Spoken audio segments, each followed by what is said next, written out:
SuperTalk Mississippi Media production. Have you been seriously injured? Mama Justice is here for you.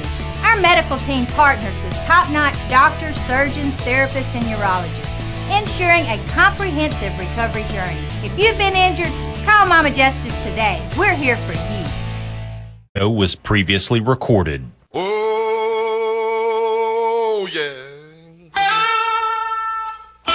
Good morning, Mississippi. Everything gonna be all right this morning.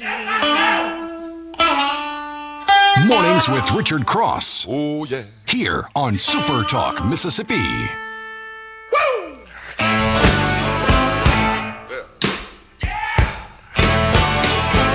Now, when I was a young boy, at the age... Hello and good morning. Welcome in. Mornings with Richard Cross, SuperTalk Mississippi. Thanks for joining us alongside Lance Tolbert. I'm Richard Cross. Lance manning the ship, making it all happen. It is mornings presented by Community Bank online at communitybank.net. Community Bank rooted in our community. A reminder that the best way to get in touch with us is always on the C Spire text line, 601-879-4395. Have you got a grad? Have you got a dad? If you do, in either case, you may have the best opportunity to get a gift for them. The perfect gift right now at C Spire, the latest 5G phone and watch for free with C Spire's new family plans. There's more to see. Visit cspire.com today. A gorgeous morning as we start things off across the state of Mississippi. Much of the Magnolia State going to be in the mid-80s as we move through the day. South Haven, and of course North Mississippi, low to mid-80s for you. Maybe even topping out just above 85 overnight. Tonight you'll be around 60 degrees for the low. Mostly sunny throughout the course of the day. We'll have some clouds that drift in. Pretty low chance of precipitation, less than 20% throughout the course of the day. Overall pleasant with light winds in DeSoto County. Columbus, Mississippi, you're knocking on 87's door today with an overnight low around 63. Going to be sunny to mostly sunny. What's the difference in that? Sunny, mostly sunny, maybe just not as many clouds mixed in. Going to be dry. Good day to be outdoors. Maybe you're going to sneak out to the Dancing Rabbit Golf Club. I don't know. Might not be a bad way to spend your Friday. Just, oh, by the way, you can book your tee time online at dancingrabbitgolf.com. Dancing Rabbit is part of Pearl River Resort. Crystal Springs, mid to upper 80s for you today with the low tonight in the low 60s. Going to be really nice. A lot of sunshine, very little chance of rain. And if we check in with our friends in Gulfport, they're going to find temperatures. You're going to find temperatures around 85 degrees late this afternoon. Overnight lows around 65, mostly sunny, low chance of showers, and those mild Gulf breezes that we all love, especially this time of year. Can get really humid, but if that breeze is there, we've all got a chance. Thanks for joining us this morning. A bit of a hybrid show on Mornings with Richard Cross. All new content for you in this 6 o'clock hour. And then some of the best interviews from the week. We're going to hear from Congressman Mike Ezell to start things off in the 7 o'clock hour. Also, Whitney Lipscomb will join us. Good conversation with her earlier this week. That's coming up in the 7 o'clock hour. And if you missed my interview with Tate Reeves earlier this week, the governor of Mississippi, we will replay that for you. It was a long interview. He spent about 45 minutes with us on Wednesday, and a lot to unpack from that, and a lot that is going to spur conversation moving forward. But I want you to hear that if you missed it earlier in the week, you'll get a chance to catch that in the 8 o'clock hour this morning. Brian Eno was born on this day in 1948, the English musician, composer, record producer, and visual artist. He was described as an innovator in ambient music and producer for bands like Roxy Music, U2, and Talking Heads. Is ambient music a nice way of saying elevator music, just kind of in the background, not really paying attention? Haven't ever really thought about the fact that there's a market for that. Somebody's got to put that together. So happy birthday to Brian Eno. Joseph Cotten was born in 1905, the American actor known for classic films like Citizen Kane, The Third Man, and Shadow of a Doubt. James Mason, who starred or was in one of the A Star is Born movies. I think we established there are 4 of those. Was born in 1909. Also Lolita and North by Northwest, the British actor, passed away in 1984. 1981, Jamie Lynn Sigler born, the American actress and singer, best known for her role in The Sopranos as Meadow Soprano. David Krumholtz was born on this day in 1978. Numbers, the Santa Claus series, and the serious movie, Oppenheimer. Andy Murray, the Scottish professional tennis player, 2-time Olympic gold medalist and 3-time Grand Slam champion, born in 1987, so closing in on 40 years old. The great Emmitt Smith was born on this day in 1969. In college, a Florida Gator. In the NFL, one of the all-time great Dallas Cowboys. Hall of Famer, record-setting running back, and a 3-time Super Bowl champion. Number 22 was pretty darn good. How about Kansas City Royals legend George Brett? He is also a Hall of Famer, the legendary third baseman for the Kansas City Royals. I suppose for a lot of people, the first thing that comes to mind with George Brett is the Pine Tar incident. There was a whole lot more to his career than that, but that is certainly one that stands out.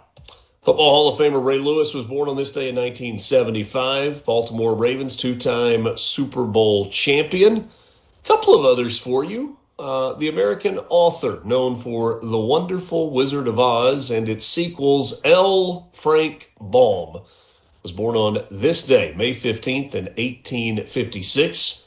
Pierre Curie, born in 1859, he was a French physicist, pioneer in radioactivity research, a Nobel Prize winner that he shared with his wife, with perhaps the more famous Marie Curie.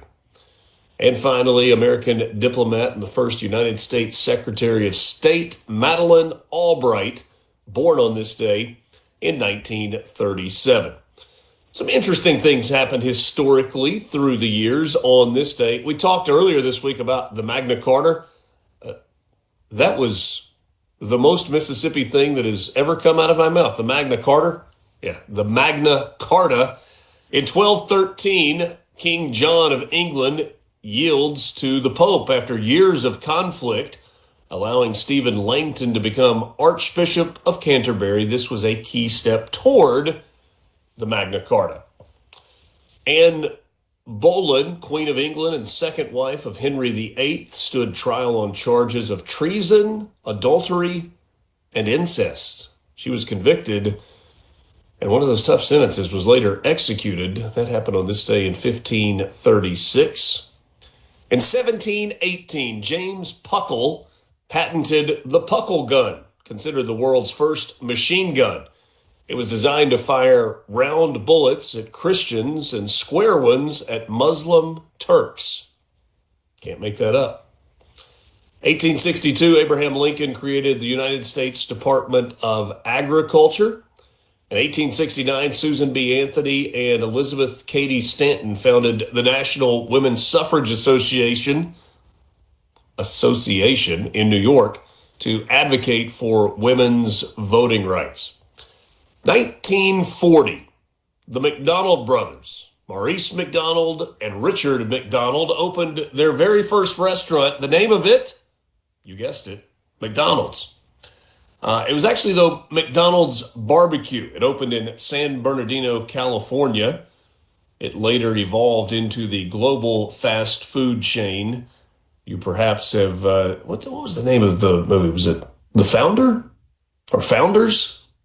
Ray Kroc story coming in and ultimately taking that business away. And the idea that McDonald's was not a fast food restaurant, a fast food franchise. It was not a burger joint or a barbecue joint. It was a real estate company, and a quite successful one after all of these years. 1942 is when the United States Congress established the Women's Auxiliary Army Corps, allowing women to serve in non-combat roles during World War II.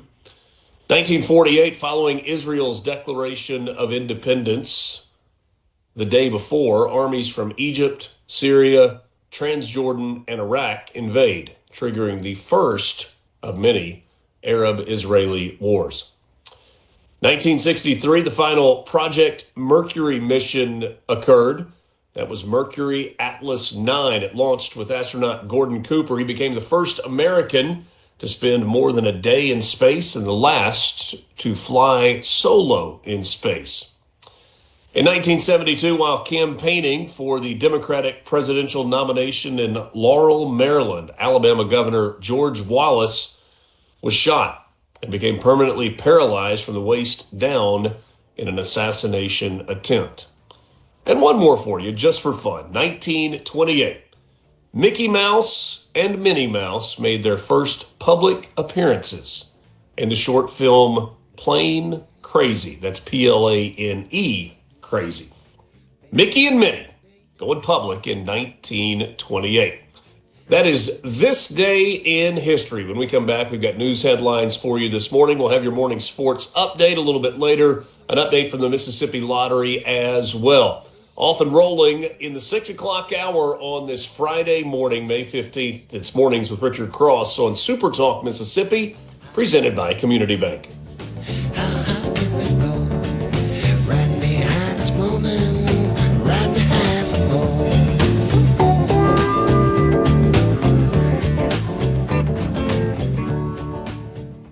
Good morning from the Morning, Mississippi.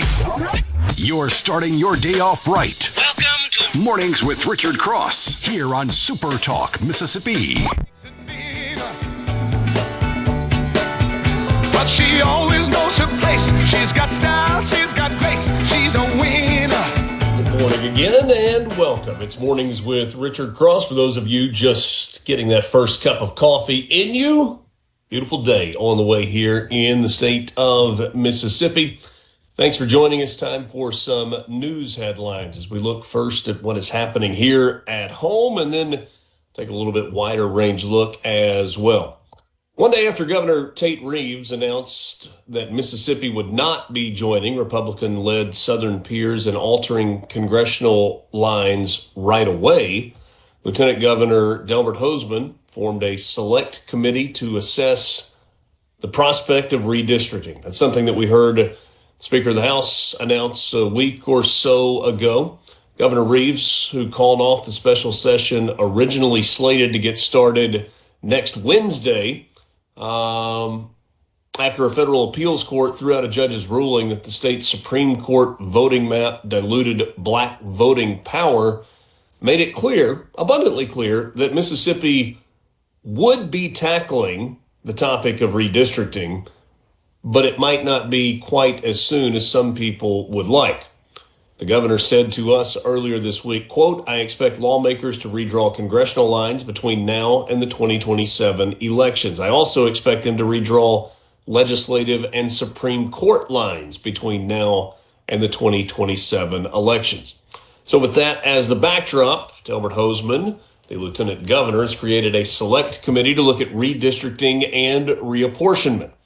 House Speaker, as I mentioned, Jason White, announced a similar committee earlier this week. The committees were formed in response to the United States Supreme Court's decision in Louisiana versus Calais, with the majority saying states cannot lean too heavily on race when drawing congressional lines. So the members of that select committee, as appointed by Lieutenant Governor Hosemann, the chair is Senator Dean Kirby of Pearl. Senators Briggs Hobson of Vicksburg, Josh Harkins of Flowood, Bryce Wiggins of Pascagoula, Jeremy England of Van Cleve, Lane Taylor of Philadelphia, Mike Thompson of Gulfport, Daniel Sparks representing Belmont, and then a pair of Democrats on the committee. All of those aforementioned senators, Republicans. Derek Simmons, Democrat from Greenville, and Angela Turner Ford, the Democrat from West Point, also named to the committee. There are some who have publicly asked the question, why do you put Democrats on the committee at all? It's not something that you have to do. Suppose that's a question that we can ask Lieutenant Governor Delbert Hosemann the next time we visit with him. As things stand right now, 8 states have enacted new congressional maps amid a national push by both political parties to garner a competitive advantage in future elections. Alabama and Louisiana redrew their districts but are currently dealing with litigation in those states. Everybody's going to have litigation for all of these decisions, so we will see how it plays out. We'll keep an eye on it. But for now, going to sit tight in Mississippi. Now, I will say as a caveat, if you were listening earlier this week when we had on Governor Reeves, or if you hear it in the 8 o'clock hour, you will hear him say that is the plan for now. If there is a significant push from, and my words, not his, the White House or others that say it is the right decision now, in addition to his thoughts on the matter, he could still change course. We'll just have to wait and see on that. Early Tuesday morning, the Panola County Sheriff's Office was dispatched to North Panola High School in Sardis. Upon arrival, law enforcement reported finding the school to be severely damaged throughout much of the building. Not because of a fire or a natural disaster, but because of vandalism. Multiple fire extinguishers had been discharged, just for fun, apparently. Classrooms were destroyed and the principal's office was broken into and damaged. That was from a portion of the release that came from the Panola County Sheriff's Office. Investigators spent much of the day on Tuesday earlier this week gathering evidence and investigating suspects. 18 people so far have been arrested on charges of trespassing and burglary. 13 of those handcuffed were adults, 5 of them under the age of 18. The adults suspected were booked into the Panola County Detention Center. The juveniles, they were released to the custody of their parents or guardians and will be adjudicated through the youth court system. More arrests could follow as authorities continue their investigation. What in the world? Goodness. State Auditor Shad White's office is launching a new initiative to crack down on potential wasteful spending and non-compliance with state law among smaller agencies, boards, and commissions. White announced on Thursday, so yesterday, that the effort will be led by his team's Government Accountability Division. The new campaign follows a similar one that was called Project Momentum, which assessed larger state agencies. Shad White reported as part of that initiative, his office identified $335 million in improper government spending. The new initiative is expected to wrap up by the end of 2027. By that time, Shad White, who has publicly expressed interest in a gubernatorial run but has not announced anything publicly, likely will have made an announcement regarding his future aspirations. He has told us that he will not be running for state auditor in 2027. Thinking a conversation with Lucian earlier this week, I guess it was on Monday, Shad White was talking about waste, fraud, and abuse and what his office had uncovered in his time in the auditor's role, and pointed to the fact that many of these are suggestions, and for this to really be effective, not only do you have to identify the waste, the fraud, and the abuse, but you've got to change the way things are done. You got to fix it. We will keep an eye on that moving forward and see what they are able to uncover. Azuria Water Solutions broke ground Wednesday on a new 72,000 square foot fusible PVC pipe manufacturing facility in Batesville. MDA said the company is investing $80 million into the project with an eye on creating 50 jobs. The new fusible PVC pipe plant is located adjacent to an existing Azuria manufacturing facility. That one's been open since 1988 by Incitiform Technologies, right there on I-55, just to the north of Batesville. Fusible PVC pipe is manufactured by blending PVC resin with other proprietary additives. The material is then pushed through dies to form pipe products that are cooled, cut, bundled, and stored prior to shipment to municipal and industrial users.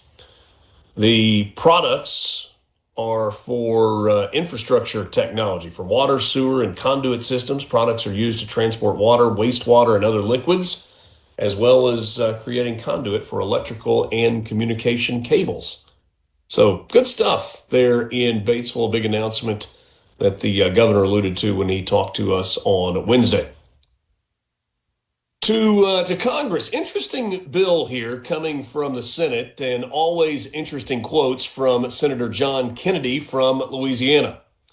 Senators unanimously approved a resolution on yesterday, to withhold their pay during government shutdowns, an attempt to make federal closures financially painful for lawmakers after a string of record-breaking impasses in the past year. The bipartisan support for the measure comes at a time when, well, one, the Senate never agrees on anything, and two, when federal closures have become longer and more frequent, frustrating lawmakers who say there should be punishment when Congress fails at its most basic legislative duty. Can I get an amen? Under the resolution, senators' pay would be withheld, not forfeited, but withheld by the Secretary of the Senate whenever a government shutdown affects one or more agencies, then released once funding is restored. It will take effect the day after the November 3rd general elections, and it does not apply to the House of Representatives. So John Kennedy said this: shutting down government should not be our default solution to our refusal to work out our issues and our differences. This is about putting our money where our mouth is. Two shutdowns in the past year created significant financial hardship for tens of thousands of federal workers, particularly within the Department of Homeland Security. The department reopened last month after a 76-day partial shutdown. The DHS shutdown came just a few months after a 43-day lapse of the entire federal government, which was the longest such closure on record. Constitution says that lawmakers have to be paid, so they have received salaries during shutdowns, even as federal workers went without paychecks. Ask about, well, what about the House? Kennedy said the House's business is the House's business, and went on to say, there's a very strong undercurrent of animosity among some of my friends in the House. It's quickly becoming like two kids fighting in the back of a minivan. There you go. John Kennedy in his own words. Those are your news headlines. We've got a sports update for you coming up next. Pretty good night for Mississippi State. Pretty good night for Southern Miss. Not so much for Ole Miss. We're back with you right after this. Mornings with Richard Cross, SuperTalk Mississippi, presented by... From the Seabrook. Want to know what's being said in the halls of the Capitol? You're in the right place. Mornings with Richard Cross continues on SuperTalk Mississippi.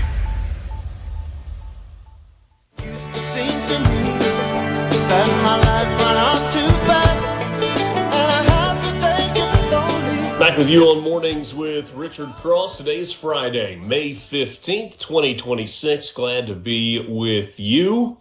Time for your morning sports update brought to you by Pearl River Resort. Online, you can find them at pearlriverresort.com. But goodness, don't stop online. Visit them in person. Casino thrills, family fun, live entertainment. We are getting closer and closer to the opening of Geyser Falls Water Park. It's getting warm outside. Great place to get away with the family coming up this summer. And of course, there's the Dancing Rabbit Golf Club. 2 18-hole championship courses, the Oaks and the Azaleas. They are green, they are lush, and they are waiting on you. Book your tee time online at dancingrabbitgolf.com. That's dancingrabbitgolf.com. Dancing Rabbit, part of Pearl River Resort. This is the final weekend of the regular season in college baseball, and the stakes are high. They're high in Starkville, they're high in Oxford, they are high in Hattiesburg. And in this final weekend, all three Mississippi teams are playing meaningful games that got started last night. All Thursday, Friday, Saturday series with conference tournaments beginning next weekend. Let's start with the game that went final first. It was Ole Miss on the road against the Alabama Crimson Tide. Alabama had won 6 in a row coming into this ball game. They were 16-11 going into the weekend. Ole Miss going in with a record of 14-13. Sorry, I was having to do that by memory. Ole Miss jumped out to a 1-0 lead. Alabama got a 2-run home run in the bottom of the first. Ole Miss followed it up with a run, so it was 2-2, and it stayed that way for a while until the Rebels got a run in the sixth inning. A Tristan Becerra home run put the Rebels back in front. That was his 20th home run of the season, and it was 3-2. Things looking okay for Ole Miss, but 3 runs in the bottom of the seventh inning put Alabama back in front. It was 5-3 at the time, and boy, Ole Miss got in trouble, had trouble throwing strikes in the seventh inning after Alabama got the first couple of men on to start the inning. Rebels scored a run in the top of the ninth inning, but that was all they could muster. It was Alabama that got game 1 of the series. 5-4 was the final. Crimson Tide got a good pitching performance out of their starter. 7 innings, 7 hits, 11 strikeouts, and just 1 walk for Ole Miss. Hunter Elliott was really good in this game. 6 innings. He took the loss, though. 5 hits, 4 runs, only 3 of them earned, a couple of walks, and 8 strikeouts for Hunter Elliott. So Bama gets game 1. If Ole Miss is going to be a regional host, they are in a spot where they really need to get the next 2 in this series. They will get back after it later this evening. Mississippi State on the road. A couple of years ago, they kind of rebranded College Station into Bryan College Station. They were side-by-side towns, cities that were growing together, and they decided that from a branding standpoint, it made more sense to go with Bryan College Station. Well, Mississippi State went to Bryan College Station, and it was bombs over Bryan College Station last night. A&M took an early 2-0 lead. Couple of home runs off of Tomas Valinkas in the bottom of the first inning. Not the start Mississippi State was looking for. Bulldogs went scoreless through their first 2 at-bats, and then the third inning came along. Mississippi State scored 13 runs in the third inning. Listen to this scoring summary. Garrick Fry, 2-run single. Ace Reese, RBI single. Sullivan, RBI single. Jacob Parker, 3-run home run. Vitas Valencias, RBI single. Maluski, 2-run home run. Sullivan, RBI single. Jacob Parker, 2-run double. If you are keeping track at home, that is 2 hits, a home run, and a double, and 5 runs batted in the third inning for the freshman, Jacob Parker. Really impressive stuff so far. And Mississippi State just kind of cruised from there. They added a run in the fourth, 3 in the fifth, 1 in the ninth inning. Aggies would put up a bit of a fight late with some runs on the board, but 18-11 the final. Mississippi State, 18 runs on 16 hits as they take game 1 of the series. Valinkas went 5 innings, gave up 9 hits, allowed 7 runs, 6 of them earned. He struck out 7 and walked a batter. Maybe not his best night on the hill of the season, but hey, when your offense puts 13 on the board in the third, you've got a little bit of wiggle room. So good win for the Bulldogs, 18-11 over A&M. Back at it tonight. And Southern Miss. Well, the Golden Eagles are finding themselves in a really good spot. 10 runs in the bottom of the second inning for Southern Mississippi. They finished the night with 14 runs on 14 hits in a 14-3 win over Georgia Southern. Golden Eagles need to keep winning, and they're doing that, especially with Graydon Harris on the mound. He moves to 8-1 on the year. Harris went 5 innings, 2 hits, 1 run. It was unearned with 8 strikeouts and no walks. What a night for him on the hill. One of the best pitchers in the Sun Belt, one of the better pitchers in all of college baseball. So, the reason I say things really are heating up for Southern Miss, 1, they're playing great baseball right now. Number 2, the team that is in front of them, the team that they are chasing, the team that they are only 1 game behind, Coastal Carolina, the Chanticleers, who advanced to the College World Series a year ago, Coastal Carolina in Lafayette. And guess what? We have a tie atop the Sun Belt standings. 7-2, the Ragin' Cajuns knock off the Chanticleers.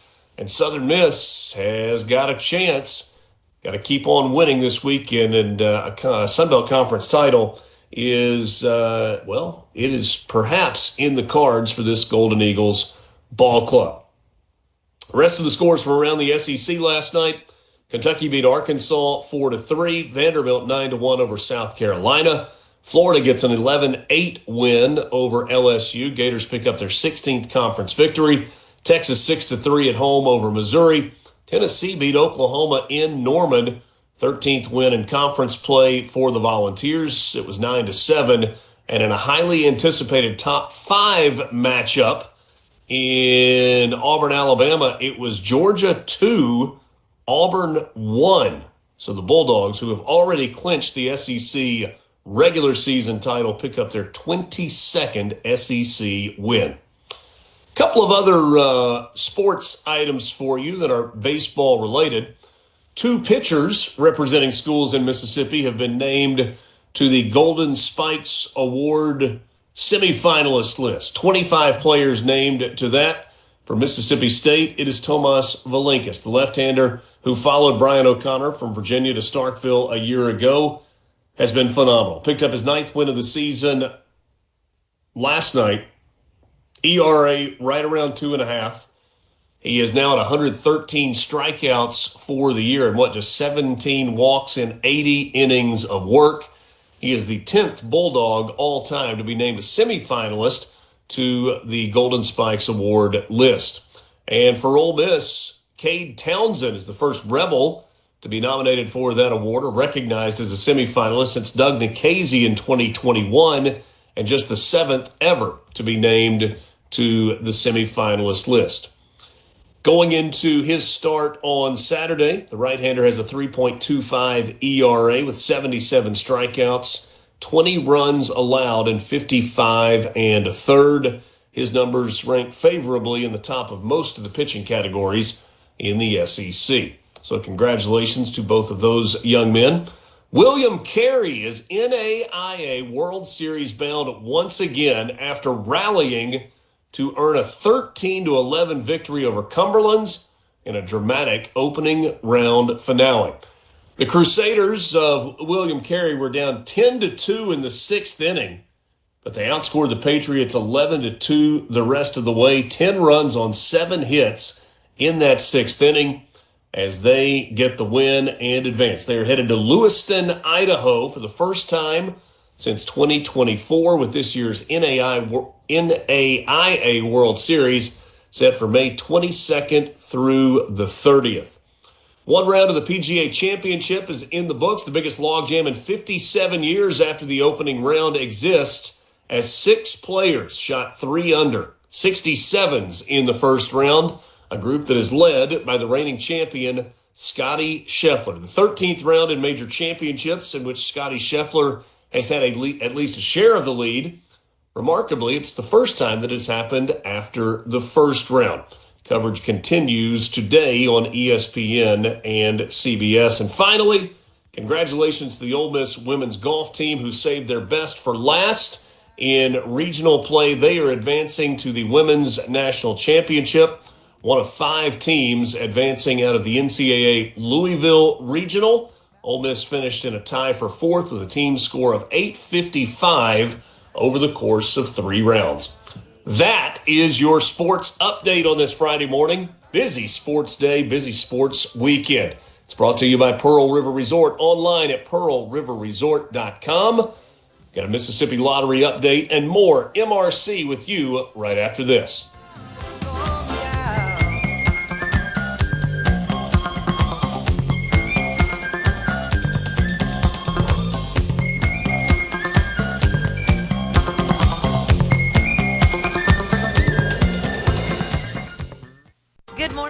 Get the inside track on Mississippi politics. Yeah! Mornings with Richard Cross on SuperTalk Mississippi.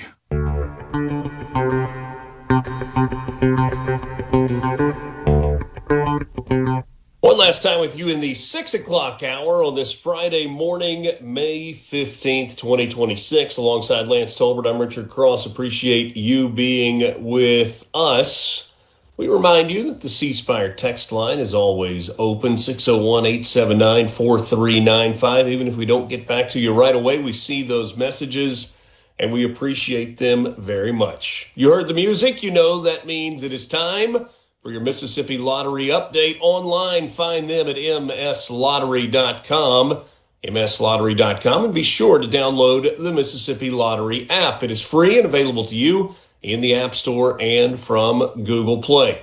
Mega Millions, we did not have a jackpot winner earlier this week, which means we've got a big drawing tonight. The estimated jackpot for tonight, $251 million. That means $112,300,000 is the estimated cash value.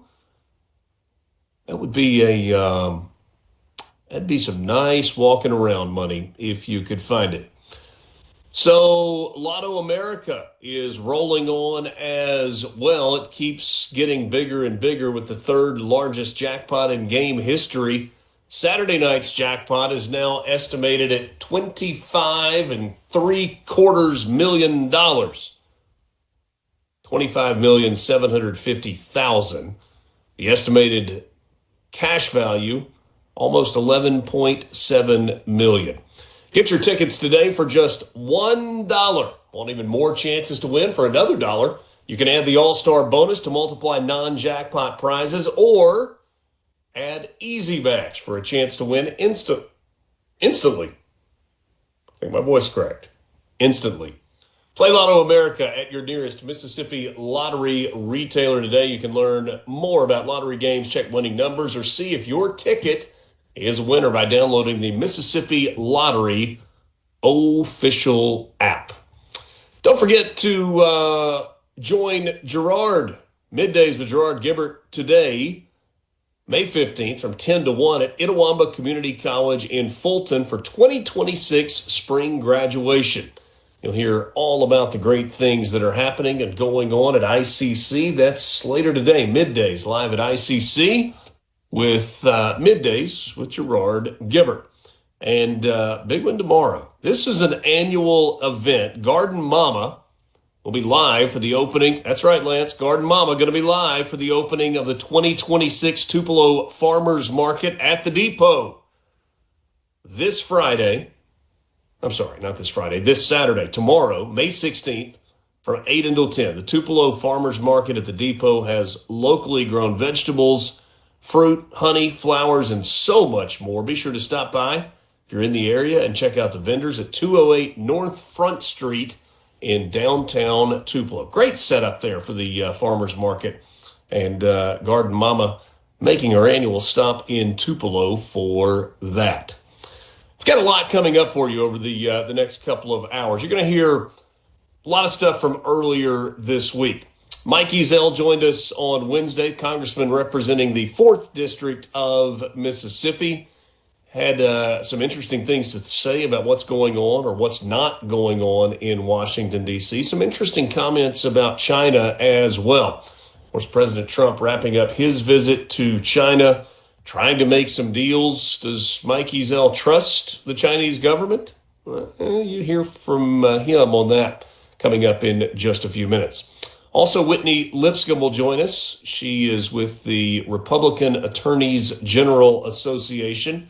We talked with Whitney earlier in the week, some about a lot of the redistricting decisions that are happening, the court cases that are happening, but also about her potential political future and what office she might be looking at, or if she is looking at an office. She says she's looking.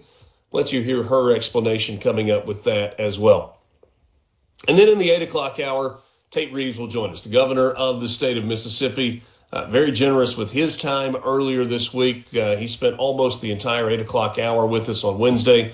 We've got that entire conversation coming up for you. He talks about it's news that's in the rearview mirror now, but his decision to call off or rescind the special session that was called for the Mississippi legislature on what would be next Wednesday, some of the reasons for that, some of his thoughts on redistricting, and a whole lot more. So that's all coming up with Governor Tate Reeves. You'll hear that in the 8 o'clock hour this morning.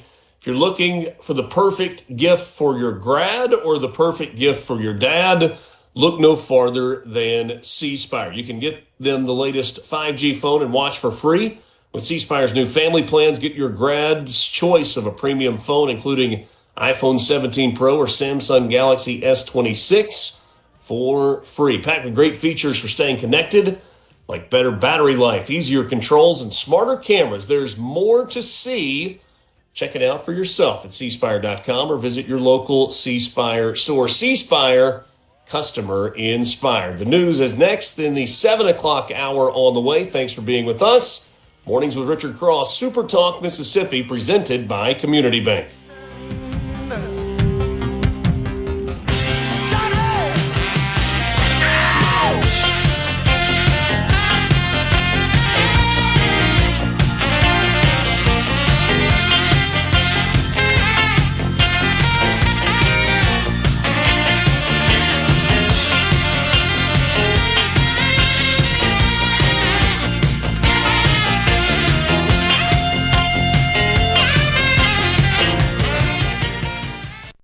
Was previously recorded.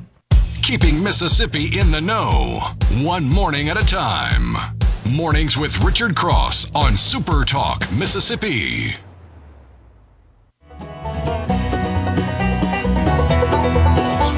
Pleasure to be with you. Today is Wednesday. We are in the middle of the week, and we're glad to be with you and glad to be joined now by one of Mississippi's 4 congressmen, Congressman Mike Ezell from the 4th District. Mr. Congressman, good morning. You are looking dapper today, sir. Hey, thank you very much. I appreciate that. I was really enjoying listening to Smokey and the Bandit there. I tell you, we have so many young folks that work up here in Washington, and I ask them at various times about these movies that came out when I was in high school, Smokey and the Bandit, and they don't even know what we're talking about. So I get a big kick out of that. Listening to that, and of course that's one of my favorite songs of all time, Eastbound and Down.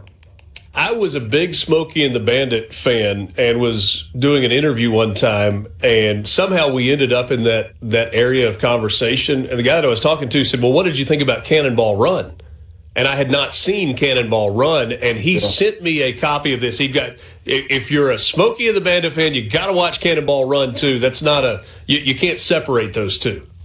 Yeah, that's it. And I'll tell you what, occasionally, there's the way we have television these days, you can just click on and watch just any of these old movies you want to. And I will occasionally make the kids and the grandkids watch one of these old movies with me during Christmas time. You ain't got any choice. It's Christmas. Pop wants you to sit here and watch it. Let's get it on. Yeah. One of the things that we did as parents is, we didn't want to do cartoons all the time, and we were kind of not sure about some of the stuff that was out there. And so when our kids were really young, and if we were traveling somewhere, we would load up Andy Griffith and I Love Lucy on the iPad, and they would go back and watch those, and they ended up loving them. So, oh yeah, anyway, I'll tell you, that was good TV. Absolutely, no doubt. Mm-hmm. I bumped into a friend that works in lobbying in D.C. In the airport earlier this week, and I said, "What's going on right now?" And he said, "Not a whole lot." He said, "There's some appropriation stuff. There are a few bills that are going to get done between now and the end of the year." And I was thinking, now and the end of the year, we're in May right now. So from your perspective, is there much that's going on right now in D.C.? No, I'll tell you what, really and truly, it's not. Everybody's arguing back and forth about what we're going to do. We need to get our veterans appropriated this year. We need to get that done this week. I think it's going to be on the floor. Dragging these things out is to me, is something that is foreign to me. I've always been, let's get this job done. Let's move forward. Let's get things done. As a sheriff and chief of police, you just don't drag things out. And there's always room to debate these various issues, but they beat them to death. and then drag it out that much longer. So it's frustrating at times for me, not used to dragging things out. I like to get things done. But no, there's not a lot going on right now. I've just got to be honest, as an American citizen and as a voter, that's disappointing to hear, because it feels like there's lots that needs to be done, and there are a lot of things that, especially with a Republican president and a Republican majority in the House and Senate, that we should be getting done. I'm assuming it's frustrating to you as well. Oh, it's very frustrating because, we have so many members that just absolutely refuse to negotiate on things that could be negotiated so that we could get things done. There are some things that you will not compromise on, like your faith, moral issues that are just very important to us, people that follow the gospel. And, other than that, we've got to be able to negotiate. You're never going to get everything you want, but let's try to get some things done for the country. That's why people are so frustrated with the Congress is, you have hardliners on both sides that absolutely refuse to compromise. And so what happens? Nothing. Very frustrating at times. I've voiced my opinion about this more than once. I can assure you of that. Yeah. You introduced a few days ago the Offshore Parity Act. And if I understand that correctly, that would extend the kind of Mississippi boundary waters farther into the Gulf. I may be off on that a little bit. Explain to me No, you're right. what that act is about and what that could potentially do for Mississippi. Well, what it's going to do for Mississippi is give us a little more jurisdiction out there offshore. It's also going to help with our fishermen. It's also going, in my opinion, and I push this regular to try to up the limit on catching red snapper. As you and I know, going offshore fishing, if you can't keep but just 2 or 3 fish, that's no fun. I like to catch, more than 2 or 3 fish. I'm going to spend a day out in the Gulf. You have to load the boat down with people before you can even get a decent number of fish brought back home so you can have a fish fry. So, it's going to help with our jurisdiction out there. It's going to bring, I think, more for our businesses that go offshore fishing. And I think it's going to be a big help for us. What is the current boundary in terms of Mississippi's jurisdiction as you extend out into the Gulf? Well, it goes out past Horn Island. I always gauge things by where I'm fishing. To give you an exact number, that. It's like I'm going to Horn Island, then I can go only so far, about to the shallow rigs there, and that's about as far as it gets. But this is going to go even a little further on out into the Gulf, a few more miles, so that we can, again, continue to, this is also, in my opinion, it's going to help not just Mississippi, but it's going to help Florida, Texas, Alabama, as well as some of these other folks, Louisiana, because, there's just the great abundance of fishing opportunities out there. And I think it's going to really help the whole, really it's going to do a lot for our the guys that go out, our charter captains, those kinds of things. So It's going to be actually a total of, it's 9 nautical miles. I just got the note handed to me there. I knew it was about that, but it's going to be 9 nautical miles. And that would be for the entirety of the Gulf? So waters that are directly off of wherever your land exists would extend 9 nautical miles out. So we're talking from Galveston, wrapping up north into the east of Louisiana, Mississippi, Alabama, and then all the way down the west coast of Florida? Yes, absolutely. And, I think that's just going to be great for all of us. I'm looking forward to see how that pans out so that we can go catch more fish. Because as we all know, growing up on the Mississippi Gulf Coast, we love to fish. Well, is there a benefit beyond the recreation piece of it? I mean, you talked about the business side of it with charter captains and fishing boats and obviously the recreation piece of it. Yeah. Is there an effect for oil companies in terms of the work that they're doing on their rigs, or are all of those well beyond this boundary anyway? Well, I tell you, in Florida, I know that there's not any drilling off Florida. Mississippi and Louisiana and Texas, of course, we do a lot in the oil business out there. Yes, this will bring more opportunity for our folks that could potentially go out and check into the drilling out there so that we can continue to provide the resources that we need going forward. As we all know, we really need them right now.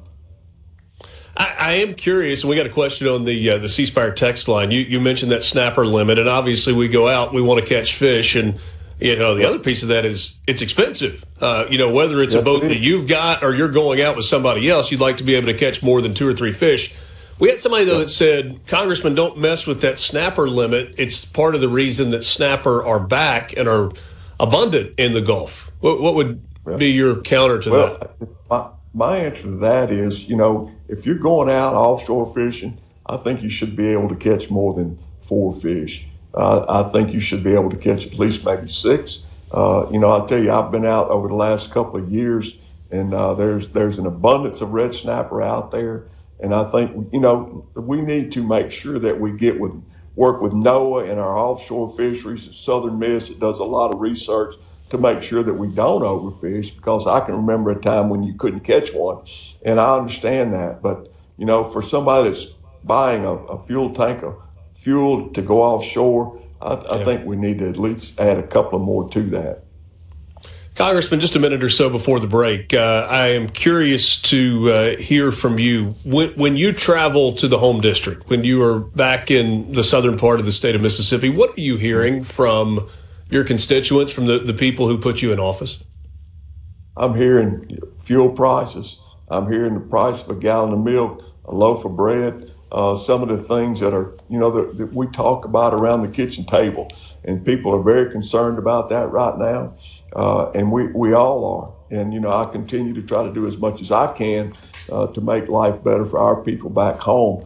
But, this is a nationwide thing that's going on right now. And we need to get this matter settled with Iran and some of these other bad actors around the world so that we can get some sort of normalcy back here so we can get our prices back down. But that's what I hear. Gallon of milk, oil, gas, fuel, things like that. Your Mississippi delegation colleague, Senator Wicker, continues to beat the drum about China. We know that that international summit is happening right now with President Trump there to meet with President Xi. Senator Wicker just a couple of weeks ago said, hey, we got to wrap this up with Iran, but we cannot forget about. Good morning from the Venable. Know where the news is going next. Mornings with Richard Cross on SuperTalk Mississippi.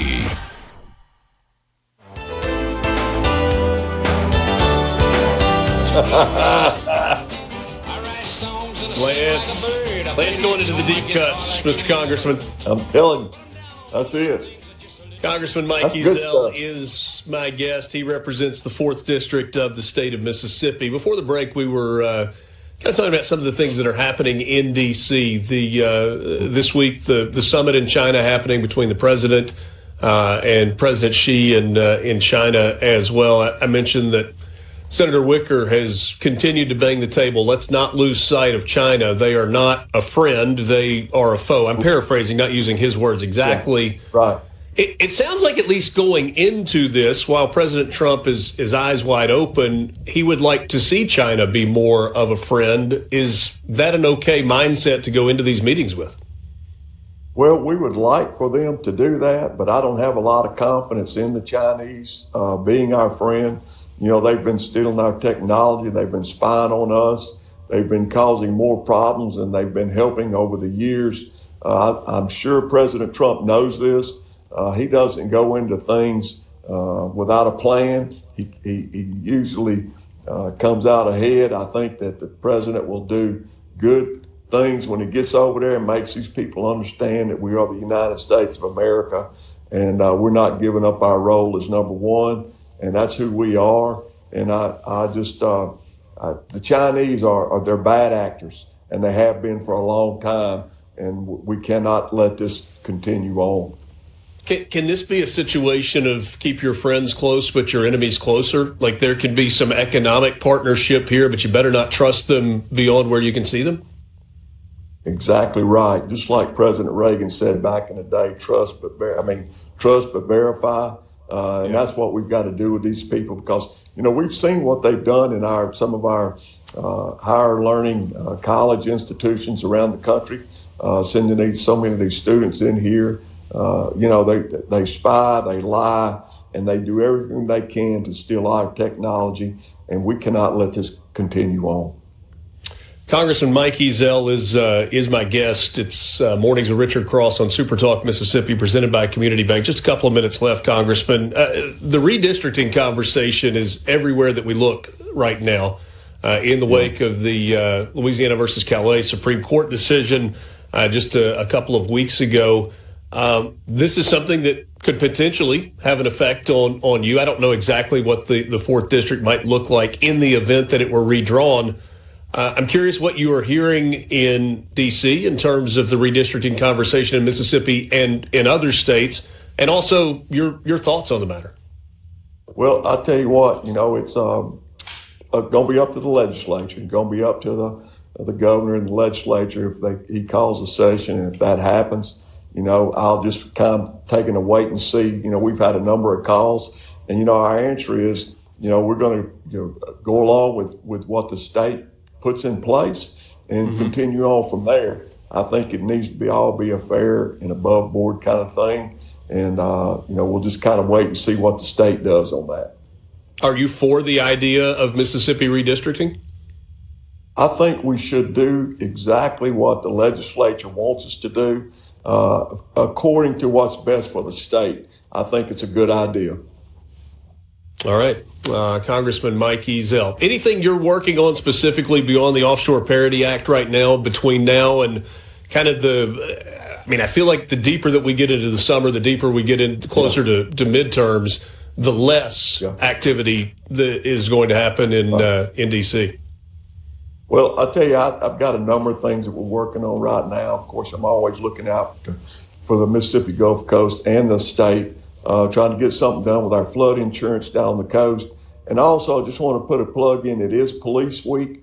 I was out early this morning on the National Mall with the Speaker of the House, and let's put a plug in for our police officers and deputy sheriffs across the state. Outstanding. Spoken as a true lawman yourself. I appreciate you mentioning that. Since you brought his name up, let me just ask you, the job that Mike Johnson is doing, Speaker of the House, it feels like every time he turns around, he's having to try and take a tiny thread and stick it through the eye of a tiny, tiny needle. How's he pulling it off? Yeah, he does. I'll tell you this, I got a lot of confidence in Mike. He works hard. The man, I'm telling you, he sleeps about as much as President Trump does. He's telling us the other day, every time I get to sleep, the president's calling me. But I'll tell you what, every time it looks like it's not going to happen, Mike Johnson pulls a rabbit out of his hat and gets the job done. It certainly has been impressive to watch how that works. Congressman Ezell, I appreciate your time. Wish you all the best. Safe travels to you, and hope to talk to you again soon. Thank you very much. It's Mornings with Richard Cross, presented by Community Bank. That is Congressman Mike Ezell, law enforcement background, Mississippi outdoorsman. You heard him talking about the Offshore Parity Act and trying to extend the jurisdiction, not just for Mississippi, but for all of the Gulf states farther out into the Gulf waters, 9 nautical miles. Clearly a man that loves being in the Gulf of America. We'll take a time out. We've got more coming up. 8 o'clock hour on the way. Mornings with Richard Cross, Super Talk, Mississippi.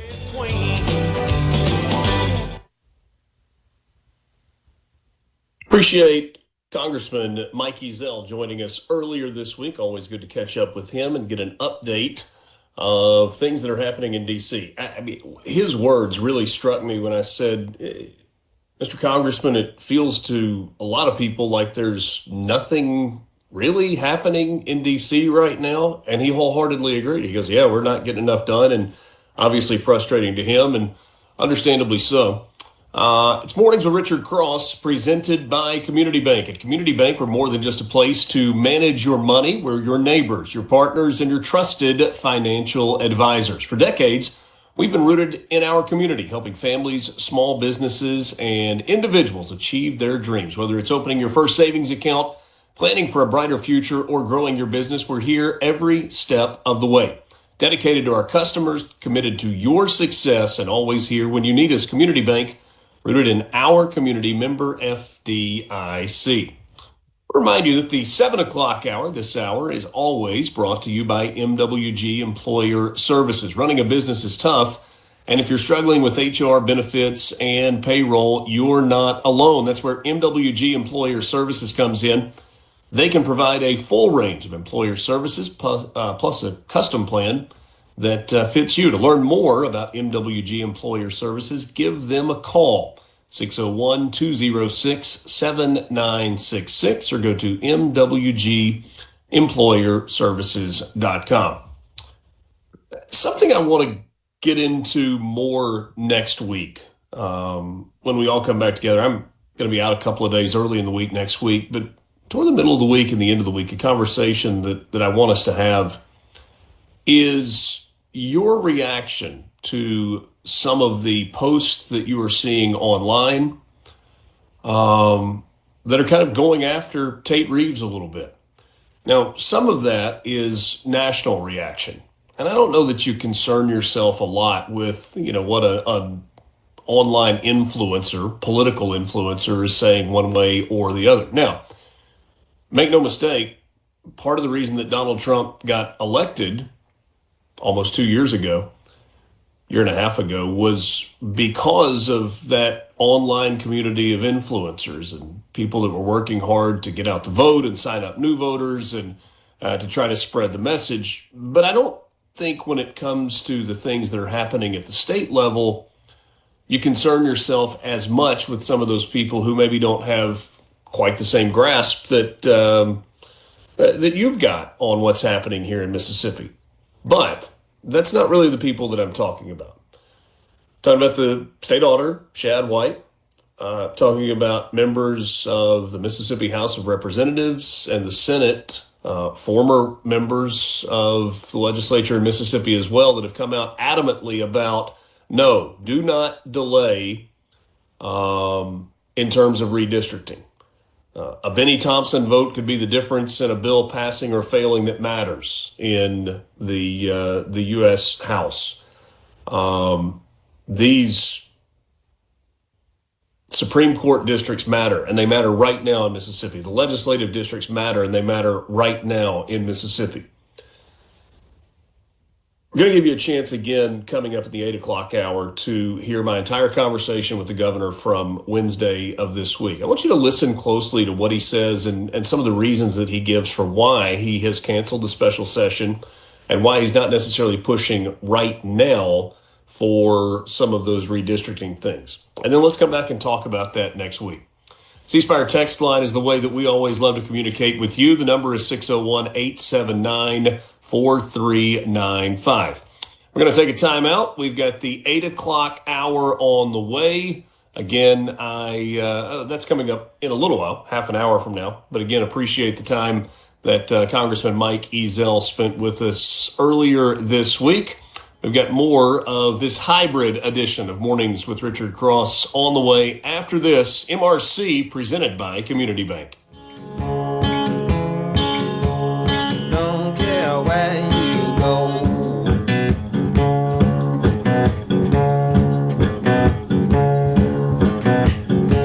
I'm going where you be. I'm going where you be. I'm going where you be. I'm going where you be. I'm going where you be. I'm going where you be. I'm going where you be. I don't care where you go.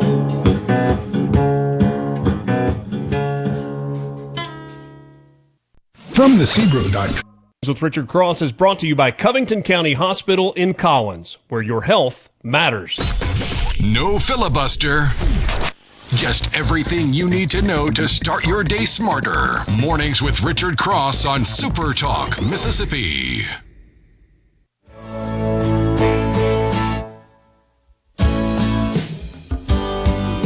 Joins us this morning. She is general counsel with the Republican Attorneys General Association. Whitney, good morning to you. Good morning, Richard. I know it's a mouthful there. That is. RAGA, is you just shorten it to RAGA to make it easier? Yeah. We I think the president he took from us to make MAGA, so RAGA, MAGA. There you go. There you go. That makes it a little bit easier.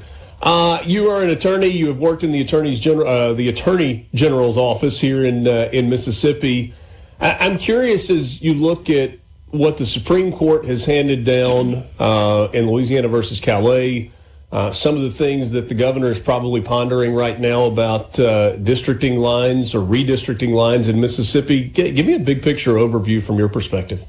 Well, look, Calais was an extremely important decision. I'm proud that case was actually argued by one of our Republican attorneys general, Liz Murrill, a dear friend in Louisiana. And she took the strong, bold position that Section 2 does not require us to draw, race-based districts. And, there was a problem in their state. They were forced to draw an additional majority-minority district, and they took that to the Supreme Court. The Calais plaintiffs challenged, saying, "Hey, look, we're white voters, and now we're being disenfranchised." And now you're seeing what's happened across the country. We're obviously focused here on Mississippi, but as I look across the country, there are states all over the South who are, they're contemplating, how are we going to redistrict? They're actively in the process, and they've got primaries upcoming, some in as little as a week. So I think as you look at the opinion, the most important thing is Calais is now the law of the land. And I will always advocate for the rule of law and doing what's constitutional. I think Alabama yesterday got the go-ahead from the Supreme Court to move forward with their redrawn lines. That likely is to cause one seat to flip from Democrat to Republican in Alabama. But again, the Supreme Court has made their ruling, and now they just upheld or overturned a ruling that was putting a pause on Alabama moving forward with their new plan. Yeah, they and that's, again, another Republican Attorney General of ours, Steve Marshall in Alabama. What they had was an existing case that they had an injunction on their maps they drew in 2023. They took that existing case. They went in, just like Governor Reeves and the State Board of Election Commission did in our Supreme Court case. And, just recently they went in and said, look, Calais is now the law of the land. In light of Calais, you have to lift the injunction, and we got to go back to the 2023 maps. And that's so important, is to look at all the avenues that you have, all the legal remedies you have to, implement this decision that the Supreme Court has handed down in Calais.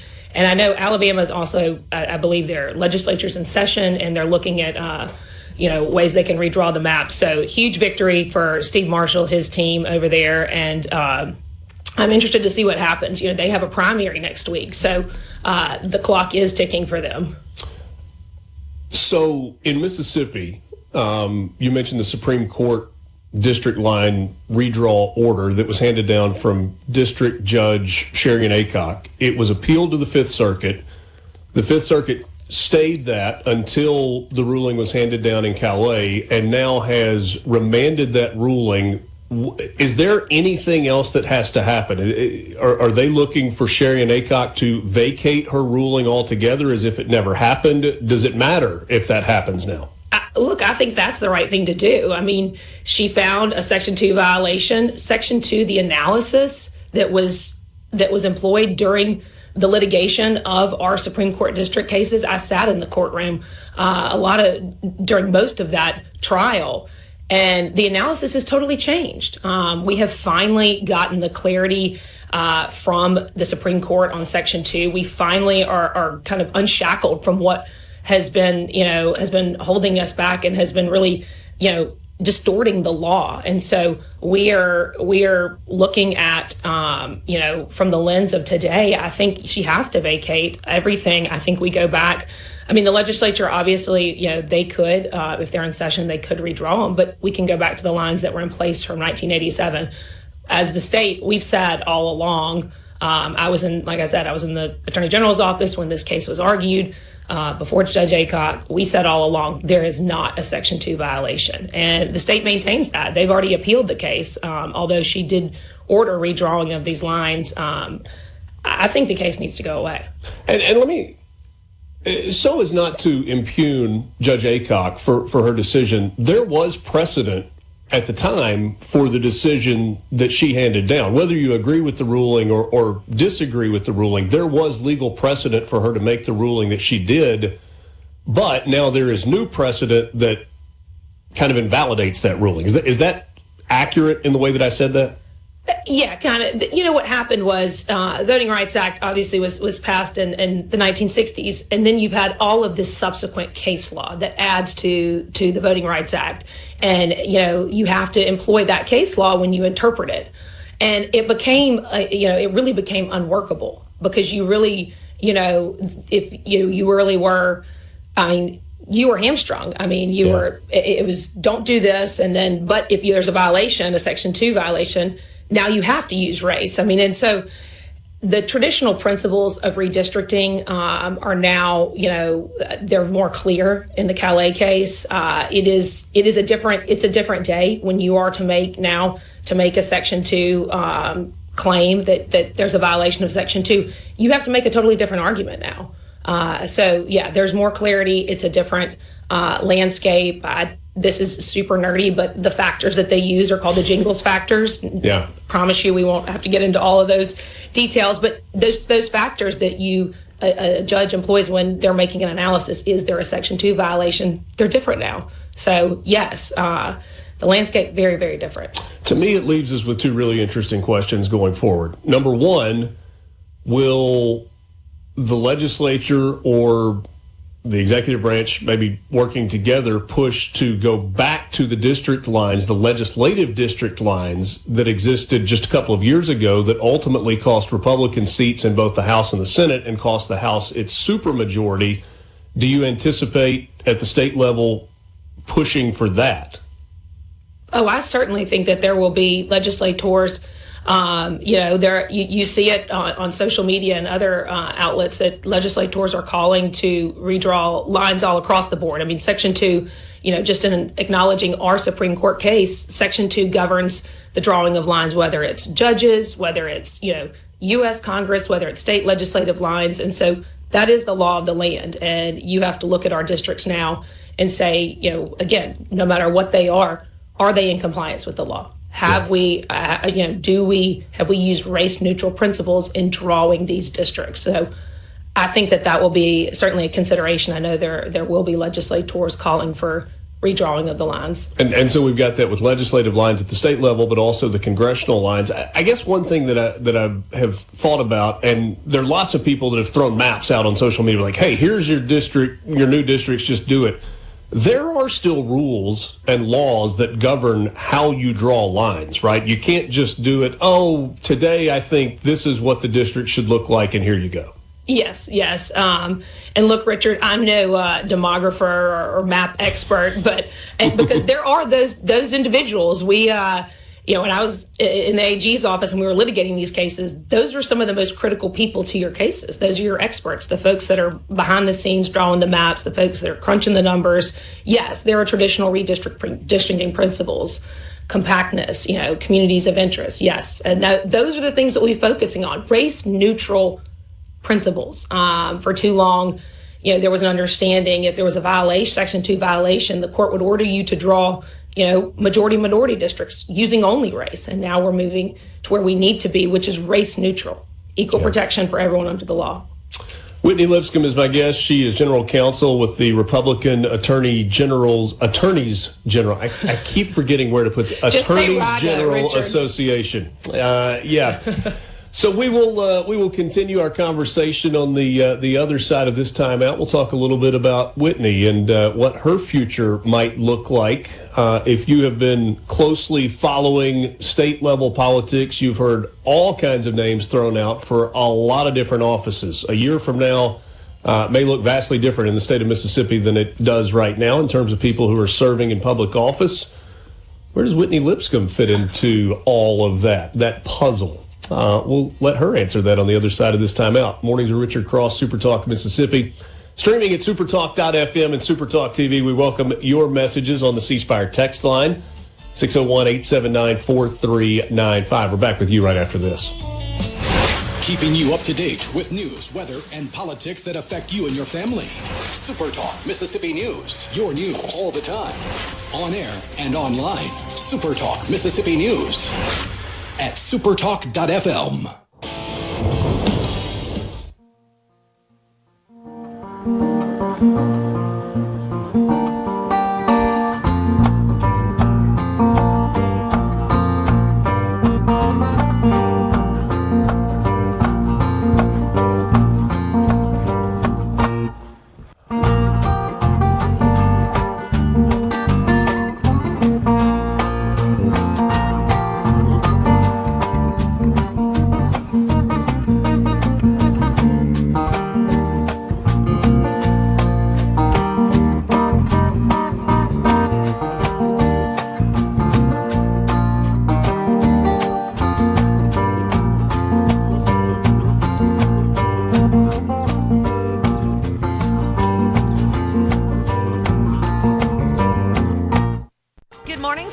Pour yourself a cup of coffee and get the Magnolia State's most important news of the day. Mornings with Richard Cross on SuperTalk Mississippi. Richard Cross on SuperTalk Mississippi. Whitney Lipscomb is my guest. She is General Counsel with the Republican Attorneys General Association, or RAGA. Finally got it right. Glad to be with you this morning.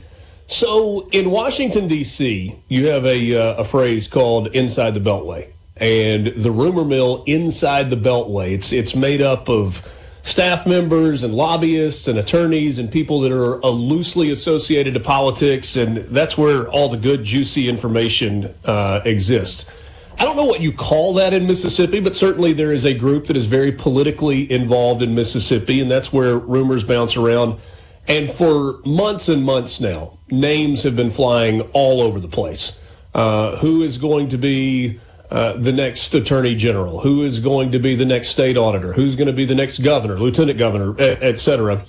Whitney, your name is one that has bounced around within those rumor mills. What can you tell us about your mindset, where you are looking at statewide office, elected office? What's on your mind? I don't know about you, Richard. I haven't heard any of these rumors. This is news to me. Well, do you want me to be more specific, or do you want me to just kind of leave this open for you? I'm kidding with you. Look, Richard, my heart is in public service, and my heart is in serving this state, serving this country, pushing conservative principles forward, and making a difference. I'm a mother of two kids, and being involved with public policy, it just means so much more now because it's about their future. So I'll tell you this, I have received a lot of really, really strong encouragement from across the state to consider a run for office in 2027. I'm listening, I'm praying, I'm taking some necessary steps to figure out what my path looks like. I do think, Mississippi is celebrating some incredible wins across the board, and that's because we've had strong, good conservative leadership. And so as we look to 27, we need to have a continuation of that, and we need to have even bolder, stronger leadership. We need to continue to build on our wins to make this the best place to live, work, and raise a family. So I will continue to spend time in prayer, spend time talking with those people who can help and who have influence and opinions that matter, and I'll keep you updated. And I'll be honest, right now where my focus is on the conservative fight across the board. I mentioned, as we talked in the first segment about our Republican AGs who are at the forefront of one of the most monumental legal wins of this decade for election law, for voting rights. And I think there are, as we look across the next few months, we have a number of those that are upcoming. We've got two of our Republican attorneys general that were in the Supreme Court a couple months ago on keeping men out of women's sports. I mean, that is huge. We're going to continue to fight for these conservative values and, a way of life that we need to protect. We have seen too much from the left and liberals who've really tried to attack our way of life. And I feel like, we are gaining ground now. And it's so important to continue that fight. We've got, in our organization, we're looking at, 30 races across the country this year. It's not just midterms for Congress. It is also statewide. We have more statewide elections across the country than any other year. And so that's critical. that is critical to the future of this country. So we are looking at that. So that's my focus, is conservative values and, protecting the rule of law, protecting, our way of life. And again, I'll keep you updated. Lisa in Brandon, by the way, you mentioned your kids a second ago, says, hope your kids are doing well. And she just wanted to say hi. Sounds like she's cheering from you from Brandon. Thanks, Lisa. They are great. I had a great Mother's Day. They spoiled me. Now, of course, it was about an hour, and then we moved on to what they wanted to do for the day. And so I think... that's right. You take what you can get. Hey, we went fishing on the res. It was great. That's outstanding. One more question on the perhaps seeking public office. I've heard your name most associated with Secretary of State. I'm really diving off into the rumor mill here, although I don't know that it's rumor at this point. It is assumed that Attorney General Lynn Fitch is going to make a run for governor. We'll see if ultimately that happens, but that would open up the AG seat as well. You have served as Deputy AG. Might you be looking or analyzing more than one statewide elected office? Well, Richard, I'm spending a lot of time, listening to people, talking to people, praying, what my future looks like across the board. Again, I go back to, what our state needs. I think we need, bold leadership. We need someone who's committed to conservative principles, the rule of law. I mean, election integrity is an extremely important issue. It's been, at the forefront as we talk about redistricting. That's part of election integrity, is making sure that, we have equal representation, protecting our ballot. I mean, we've got a lot of important issues right now, in midterms and as we move towards a presidential election. So election integrity is extremely important to me. Safe communities. I'm wearing blue. It's police week.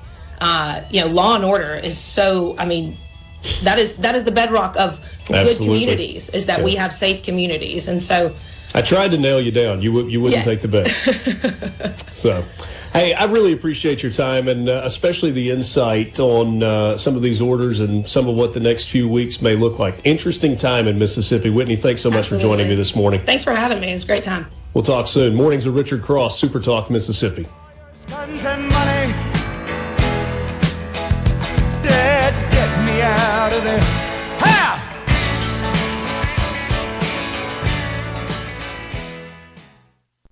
Was previously recorded. Shaping Mississippi politics each morning. Mornings with Richard Cross. Super Talk Mississippi.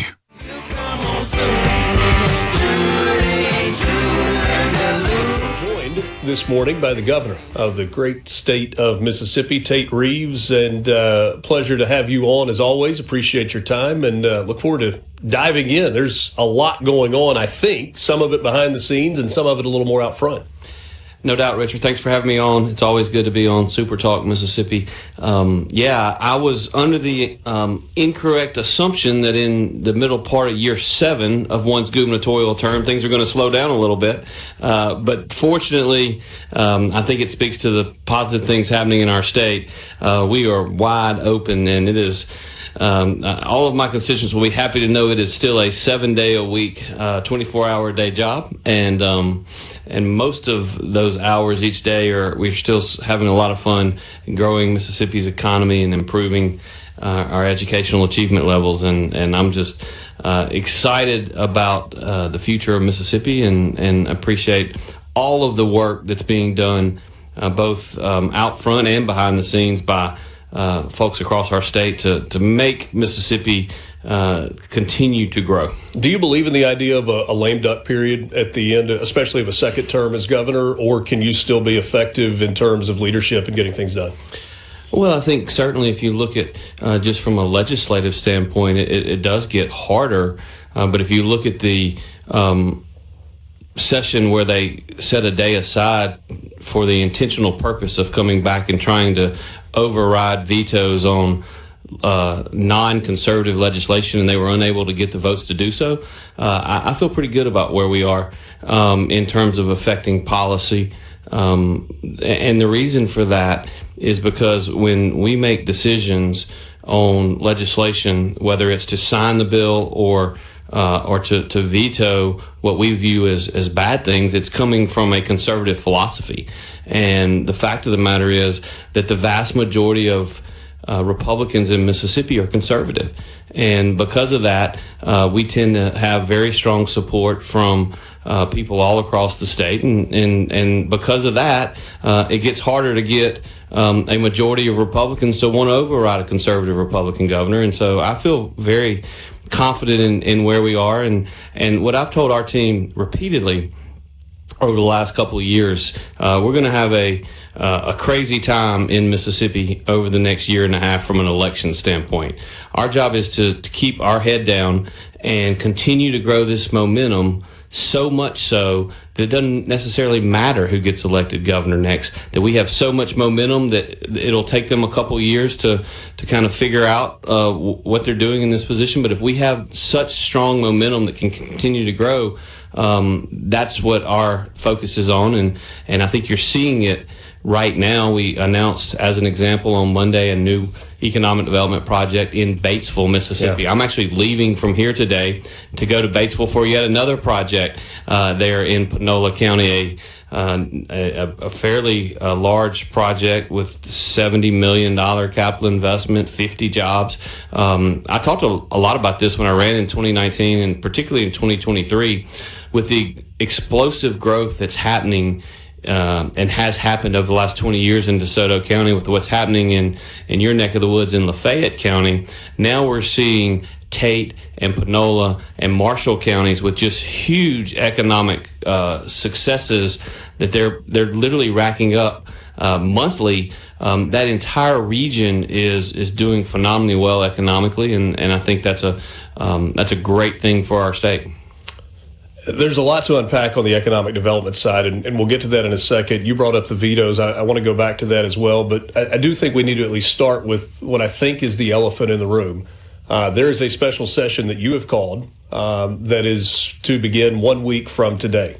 The call was for redistricting of the Supreme Court districts in Mississippi, but the Fifth Circuit stayed that ruling. They handed it back down to Judge Aycock.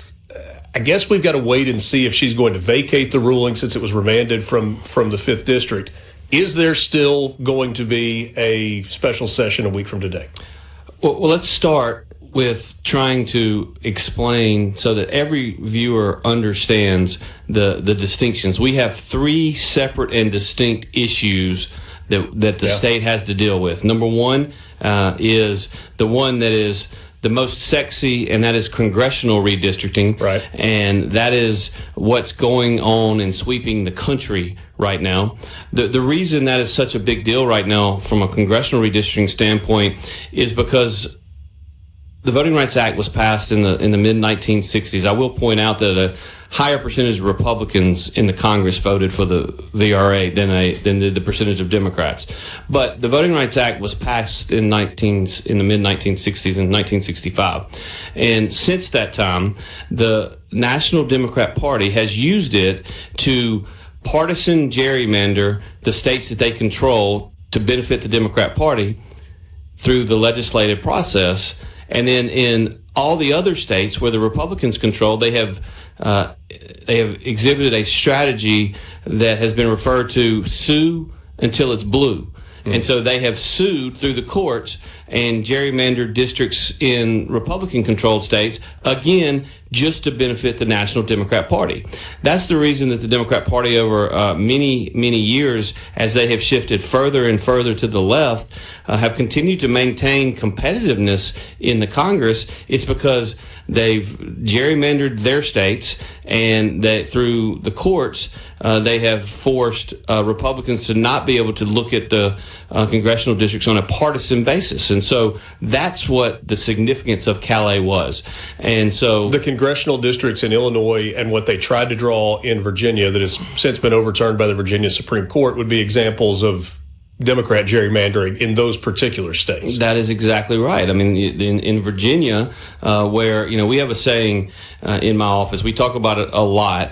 In politics, often pigs get fat and hogs get slaughtered. Mm-hmm. And what we've seen in Virginia is they tried to get too cute and look, that they were able to barely through an initiative process that where the wording was very misleading, to say the least. Not that the court ruled on that; they could have, but they just ruled on the fact that there had to be an intervening election, and therefore they threw out what Virginia tried to do. And so that's a congressional redistricting issue, and one that we as a state need to look at and we need to consider. What I would tell you is the tenure of Congressman Benny Thompson reigning terror on the 2nd Congressional District is over. It is not a question of if, it's a question of when. And I think that that's something that we will continue to look at and try to determine. But the congressional redistricting is not the reason the special session was called 21 days after Calais. The reason it was called 21 days after Calais is because a federal court in North Mississippi, you mentioned the judge's name just a second ago, ruled in August of last year that our 3 Supreme Court districts did not provide an adequate opportunity for a Democrat-preferred black candidate to win. Now, I want to take just a step back so that your listeners understand. I thought that was an asinine ruling. If you look at the Central District of Mississippi, we currently have 5 people that represent the Central District. Okay? 2 of those individuals represent the Central District in partisan races and were elected in partisan races. 3 of those are in nonpartisan judicial races. Well, of the 5 individuals that represent the Central District, right now we have 1 white male, we have 1 white female, and we have 3 African American males. So 3 of the 5 individuals that represent the Central District are African Americans. And the judge in the Northern District ruled that there's not a fair shot for an African American to get elected. I don't think very many people look at that and think that makes any sense whatsoever. If I remember correctly, all of those were competitive races also. They were very competitive, very close, very tight elections. And, an outsider may look at it and say, hey, all 5 of these are very close elections. 3 went to the Democrat preferred candidate, 2 went to the Republican preferred candidate. Maybe the best candidate won in those elections, but the judge in North Mississippi ruled that those districts did not give what the plaintiffs called the black preferred black candidate a reasonable chance of winning, even though they had won 60% of the races and hold 60% of the seats. But we were able to continue that litigation. We filed suit. We actually appealed the liability phase where she ruled in that way to the 5th Circuit. And then Calais came out, and the legislature chose not to redraw the districts in anticipation that Calais may change the underlying assumptions in that ruling. And it turns out that's exactly what happened. And so the plaintiffs, to their credit, joined us in a joint motion before the 5th Circuit and asked them to vacate the order. Let's press pause there for just a second. We'll pick it up on the other side of the break. Governor Tate Reeves is my guest. Mornings with Richard Cross on SuperTalk Mississippi.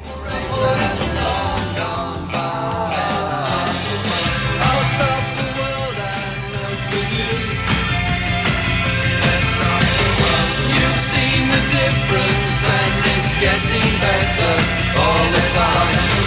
There's nothing you and I won't do. Let's stop the world.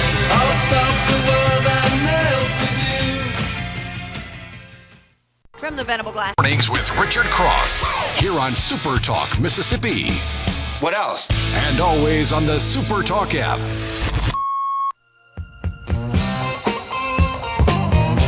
Wednesdays are our country and western bump music day, and so sometimes Lance goes mainstream and sometimes he goes deep cuts. Well, I'm just going to be clear. For the entirety of the rest of my term, I'm only coming on the show on Wednesdays from here on out. There we go. I like the country and western bump music. I'm good with it. That means you're going to come back, so we're grateful for that. So you pointed out a second ago that there are 3 issues that we're dealing with in the redistricting conversation. One of them is redrawing the Supreme Court lines. That is what you've called the special session 4 that begins a week from today. You've got the congressional redistricting conversation, and then, and correct me if I'm wrong here, don't you have to take a look in the rearview mirror also at the legislative redistricting that happened a year ago that cost Republican seats in both the House and the Senate and ultimately cost Republicans a supermajority in the Senate? That is exactly right. So just as a brief reminder, what the Fifth Circuit has ruled on Monday of this week, so literally less than 36 hours ago, they vacated the judge's order from the Northern District of Mississippi on judicial redistricting.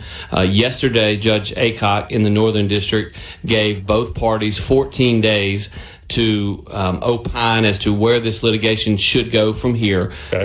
I personally believe it should be thrown out because even the plaintiffs have admitted that under the new Calais guidelines, they didn't even try to prove what Calais requires, which is that you have to prove that there was intent to racially discriminate. This map was drawn in 1987. The judicial map was drawn in 1987. It was pre-cleared by the Department of Justice before it ever went into effect. In the early 1990s, there was litigation trying to throw that map out by some of the similar plaintiffs to what we have today. The plaintiffs lost that litigation. And so I think that the judicial redistricting case, which has been vacated, forcing there to be new maps, now by the Fifth Circuit, should no longer be valid. I think they should throw the whole case out. But regardless of whether or not they throw this case out, the plaintiffs have stipulated that they are not going to seek any new elections in 2026 on judicial races in Mississippi. And the absolute earliest, even if the lawsuit goes forward and even if they win both the liability phase and it doesn't get overturned by the Supreme Court, that they would not even attempt to try to get elections in 2026. Because of all of that, Richard, there is no longer any reason for the legislature to come in on next Wednesday, and so for judicial redistricting. And so I do not expect that the legislature will come in for a special session next Wednesday because judicial redistricting, there's no longer a reason to do so. The third thing... So let me just follow up there. So you could either cancel the call that you have made, or you could change the call, but I don't hear you saying that you're going to do that as we... That is correct. We could either rescind the call, which is what we're likely to do, sometime in the next few hours, and stay tuned. Well, the decision maker will probably make that decision sometime in the next few hours. I got to go to Batesville to make an economic development announcement, but sometime later today, I think it will become even more public that we will not be having a special session on redistricting on next Wednesday, as it relates to judicial redistricting. And then the third point, which you make, which I want to make sure we get to, is yes, there was a 3-judge panel that ruled against the state of Mississippi, which reduced the number of Republican state senators and reduced the number of Republican state House members. Again, there was no even allegation or accusations that those maps were drawn in a way that it was intentional. It was just the effect is what the 3-judge panel ruled. And so there is no doubt that there are a lot of state legislators who believe that we should, going into the 2027 elections, at a minimum, go back to the way the maps were drawn in 2021 and 2022. I would submit to you we ought to take the entire map, legislative map, and we should take the entire Supreme Court map, and we should take the entire congressional map, and we should draw based upon partisanship. So is there a scenario where you don't wait until the 2027 elections, that you immediately go back to the previous map and invalidate that election because it was unconstitutional and reseat the representatives or the senators that had those seats? That sounds like it would make sense, but it's just not the way it works. The fact is, the only way that you could have any changes in the current composition of the legislature is for there to be new elections. Okay. And so there is a possible scenario where the legislature could come in, they could change the legislative maps. Any legislative map that is altered, they could run in a special election, which would, at this point in the calendar, would have to occur sometime around December or January. And I would submit to you, asking the various counties involved to do that, knowing that qualifying for next 2027's legislative elections occur starting January the 1st. That is not a likely scenario, but there is no doubt that there will be discussion, and there should be discussion about redrawing the legislative map going into the 2027 elections. All right, congressional redistricting. There has been, I don't know if pressure is the right word or not, but I would say pressure from the White House for Mississippi to act and act quickly. We have seen Tennessee act already. We see Alabama, Louisiana doing that right now. Difference here is you've already had primaries for the congressional elections for midterms coming up this November. Are you going to call on the legislature to redraw congressional district lines immediately?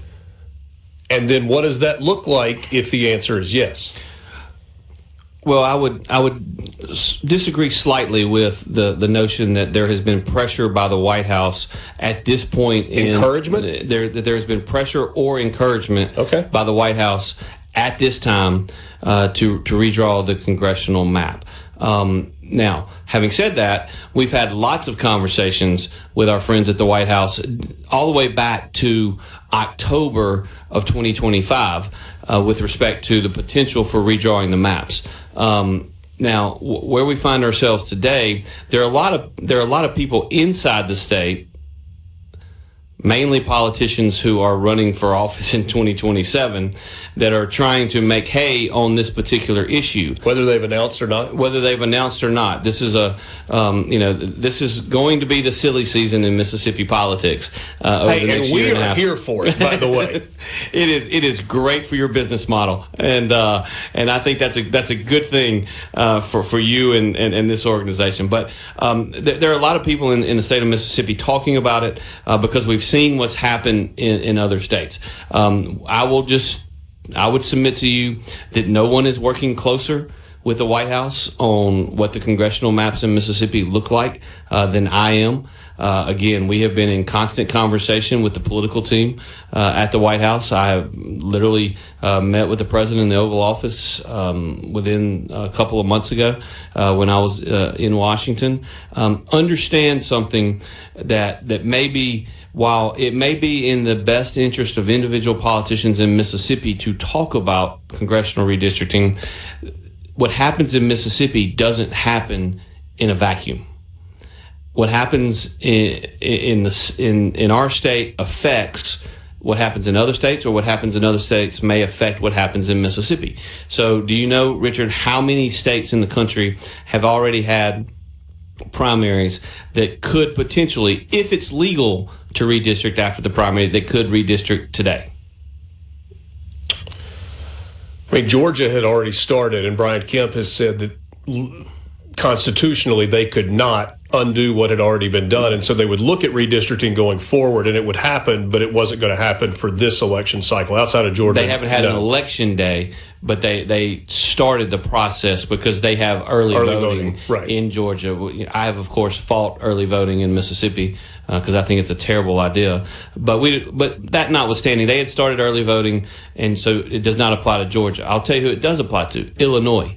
Currently, Illinois has 3 Republican seats, and Mississippi has 1 Democrat seat. So Illinois is currently in their session.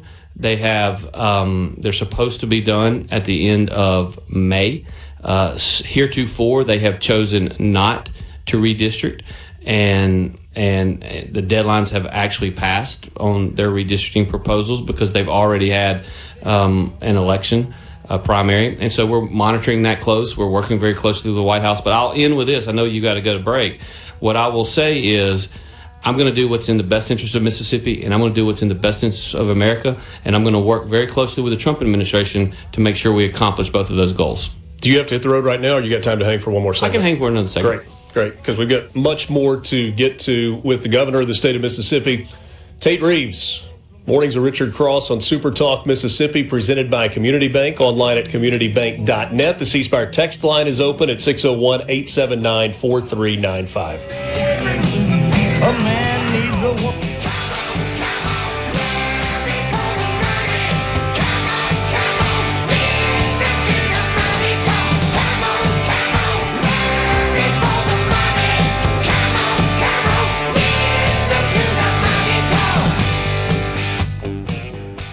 From the Seabrook. Start your day right. Mornings with Richard Cross on SuperTalk Mississippi. Our conversation has been dominated by redistricting, and hopefully we can quickly put a bow on that and then move on to a couple of other things with the governor. The time always goes quickly. Governor Tate Reeves, my guest. Mornings with Richard Cross, SuperTalk Mississippi. If I was following correctly what you were saying before the break, when you referenced Illinois and Mississippi and kind of tied those two together. So if you were to go down the congressional redistricting road in a really tight timeline to theoretically win a Republican in Congressional District 2, where Benny Thompson sits right now, are you saying that might trigger Illinois to try to do the exact same thing where the results might not be as favorable for Republicans? I'm saying there is a risk with every move on this puzzle that is made. Right now, if South Carolina, who has not yet had primaries, pauses their primaries to deal with one of their seats, if Alabama, which has gotten a ruling from the Supreme Court yesterday, goes forward with their map that was drawn in 2023, if Louisiana redraws their map that was required for them to do under Calais, the net result of the redistricting battle to date will be plus 16 Republican-leaning seats. Now, keep in mind, candidates still have to go out and win these elections. So let's not put the cart before the horse. But the net result of the redistricting debates after Virginia and after these three southern states would be plus 16 for Republicans and plus 6 for Democrats. That's plus 5 in California and plus 1 in Utah. And so that's a net plus 10 for Republican-leaning seats in the redistricting battle. Now, Utah is under question because of the allegations between the judge and the lawyer in the case. I'm not going to get into all of that. You sure? But I am sure, because I don't know all of the details. And but what I do know is that so far the redistricting battle has been a net positive for Republican-leaning districts. I think that's a good thing for our country. And I just want to be clear, there is no doubt that Mississippi can and should redraw the 4 congressional districts. The question is not if we should do it. The question is simply when we should do it. And I'm going to do what's best for Mississippi. I'm going to do what's best for America. And I'm going to work very closely with the Trump administration to make sure we accomplish both of those things. So just to be clear, congressional redistricting is on, not just on the radar, but it's on the timeline for Mississippi, but that timeline may not be before this year's midterms. Just to be clear, and we've been talking about this for 30 minutes now, is it's complicated. Every issue surrounding redistricting is complicated, and I think it is fair to say that we are looking at every potential option as to what that may look like and when is the best time to look at it. But I will tell you that these I've seen these maps going around the internet which show 4 R plus 20 districts. Mm-hmm. Those are not realistic. Well, I want to congratulate you, because I am now putting you in a category that I was put into, which I'd never been put into before. you are now a flaming lib. We got a message on X after I said basically 3 weeks ago, this is more complicated than it is being made out to be. RC is a flaming lib. So congratulations. I don't know if you've been called that before, but you're now a flaming lib. Not a lot of people in and around Mississippi or national politics call me that. I've been called a lot of names. Some of them a lot uglier than that even, although that's pretty insulting. But look, the reality is most things in government are never as simple as some people want them to be. And so I will tell you, the people of Mississippi know this, I have an extremely close relationship with the team in the White House right now, and we are going to work hand in glove to make sure that we do what's best for Mississippi and what's best for America. Segue, it's always more complicated than it seems. Let's talk about the SNAP benefit error rate just for a moment. We know that there, at least as the One Big Beautiful exists today, without some change from the White House or some stay, there is a significant penalty that is coming to Mississippi for where our SNAP benefit error rates are. Now, Mississippi is certainly not alone in that. I think it's 42 of the 50 states are going to be facing some sort of a penalty as well. As much as $120 million, maybe more in the $80 million range. Candidly, your office has been pretty quiet about this issue publicly. What can you tell us about what you have directed DHS to do to try to fix the error rates so that this is not an ongoing multi-million-dollar penalty, but more of a one or two time thing? Yeah, so again, you're exactly right. When it comes to complicated matters, the SNAP error rate is one of many, but it is certainly a very complicated matter. Just to take a step back, there are really two types of reporting that can be done, and you've reported on this a little bit, I think, over the last couple of months. Most states do what's called simplified reporting. Mississippi has adopted, when I was lieutenant governor, actually, a change reporting scale of how we actually do reporting. And what that means is basically how often do you do eligibility redetermination? How often do you determine if an individual is eligible to receive the government benefit? We believe that my view is that the mere weight of the welfare state on society is huge. And I believe that no one should be on welfare of any kind for one day longer than they have to be. Then they're eligible. Then they're eligible, absolutely. If you're not eligible in the program, you should become ineligible the day you become ineligible. With simplified reporting, they only check eligibility once, it depends, but every 6 months, every 9 months, every 12 months.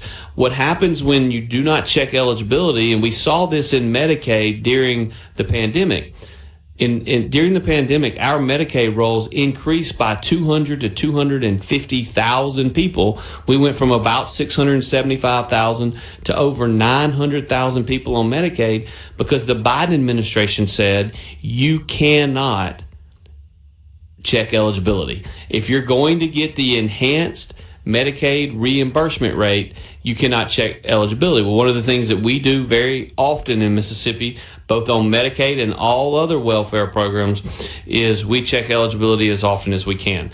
So simplified reporting versus change reporting. Now, there are some who would tell you that the mere fact that we do change reporting instead of simplified reporting leads to a higher error rate. I would submit to you that the facts just don't justify that. In fact, Mississippi has a lower error rate than half the states. And in fact, in fiscal year 2024, our error rate was 10.69%, and the national average was 10.93%. So again, our error rate, way too high, but it's actually less than the national average. So the question then becomes, okay, Governor, if you are so convinced that change reporting versus simplified reporting is not the way in which to resolve the challenge, because the Trump administration, as you mentioned in the One Big Beautiful Bill, said everybody's error rate is way too high. They equate that error rate to waste, fraud, and abuse. By the way, I think they're right. And so the goal has to be to significantly reduce that error rate. I'm happy to tell you that we have implemented a large number of things over the last several months to start addressing that in the state of Mississippi. Bottom line, our error rate has gone from 10.69% down to 9.43%. That threshold, which drops you from the 15% penalty to the 10% penalty, which drops because everything above 10%, you got to pay 15% of all costs. Between 8 and 10% of an error rate, you got to pay 10%. If you can get it below 8%, then you only have to pay a 5% of the total cost. And then if you get it below 6%, then you don't have to pay. There's no penalty. And so our goal is going to be to get it below 6%. We have until September the 30th of 2026, so the time frame is very tight. The likelihood we can get it below 6% before September 30th is pretty low, but the likelihood that we can get it below 8% is very possible. We are on the trajectory right now to get that error rate below 8%, and we're going to continue to work to do that. And so the things that we are doing, we have had significant training really for the last year of our staff on how to do a better job and be focused on the requirements of change reporting. We have utilized predictive AI models and tools that identify trends in those error rates. And we've identified the hot spots in the state. We are hiring 2 different firms to help us work from a technology standpoint. I literally have I have document after document of what the total number of cases versus the individuals versus the amount of money that is in question, and we are literally working on this every day, and we're gonna get it fixed. We are unfortunately out of time, but I appreciate your time today. Thank you so much, Richard. Governor Tate Reeves.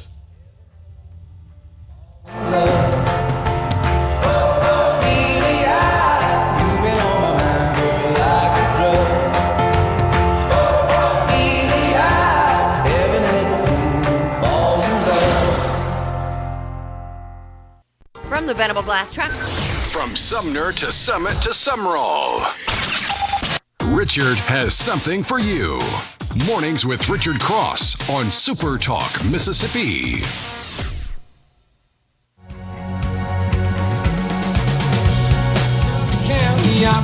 All right, so we broke a little news there with the governor. No special session.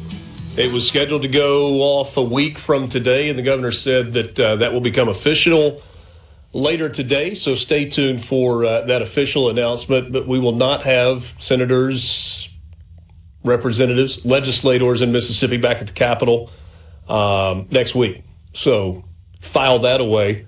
I will tell you there was one thing that I wanted to get to with the governor, and we just ran out of time. The clock is sometimes our enemy. I certainly appreciate his time for spending the better part of an hour with us and kind of talking through, especially some of those complicated redistricting issues. I wanted to ask him about the bill that ultimately the legislature did not overturn his veto on with regard to the Rural Healthcare Transformation Fund. We have had legislators, Lance, correct me if I'm wrong here on this, but I think they have said the biggest piece of their concern about that was transparency, that they wanted that process, the distribution of those funds, the allocation of those funds, the implementation of those funds to be transparent. Brian talked about secret meetings when he was with us, and I asked the governor about that as he was walking out, and he said he had a meeting with his team 2 days ago in which he instructed his people to take the transparency requirements that the legislature wanted and talked about being the most important piece of that and implement those even without the legislation that they were trying to get across the finish line, where the legislature would control the allocation of those dollars as opposed to the executive branch. So I'm taking his word on that. And if that indeed was the only concern or the most significant concern, then it is good news. Those transparency pieces, according to the governor, he told me literally 3 minutes ago that he had instructed his team to put those transparency items that were written into the bill in place.